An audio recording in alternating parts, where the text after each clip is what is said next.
Usa ka konsehal sa Villanueva, Misamis Oriental ang gipusil sulod sa iyang sakyanan samtang anaa gawas sa ilang panimalay.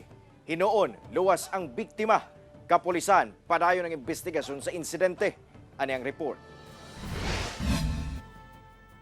Samdan og swerteng naluwas ang kasamtangang municipal councilor sa lungsod sa Villanueva, Misamis Oriental nga si Hermil Valledor, 45 anyos. Human gipusil gawas mismo sa iyang panimalay sa barangay Lourdes, Imelda sa nasangpit nga lungsod. Sigon sa kapulisan, pasado alas 9 sa gabi adtong Domingo, nahitabo ang insidente kung asa samtang nagmaneho ang biktima sa iyang truck unit o pasulod na sa iyang balay diyang kalit kining gipusil sa wala mailang sospek. Sumala pa nga giatngan kini sa sospek nga nagpasalipod sa punuan sa lubi ug misibat human sa hitabo. Samad sa tuong aping ang nahiaguman sa konsehal. Usa ka basiyo sa 45 caliber ang na-recover sa kapulisan gikan sa crime scene. Gipailawom na sab kini sa ballistic examination. Ginasuta pa sa kapulisan karon ang mga posibleng motibo sa pag-atake sa opisyal.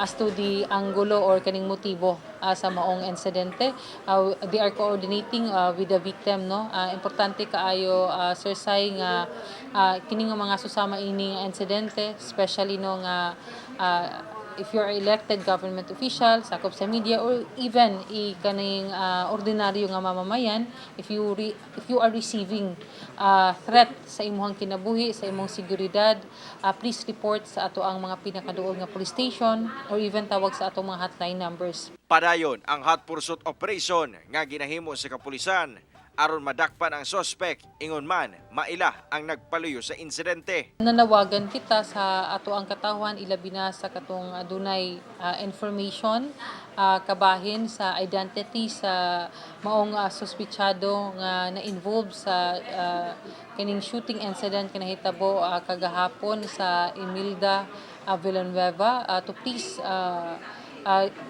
give information sa ato ang kapulisan ilabi na sa Villanueva Municipal Police Station. Kauban si Jaybert Pairat sa kamera.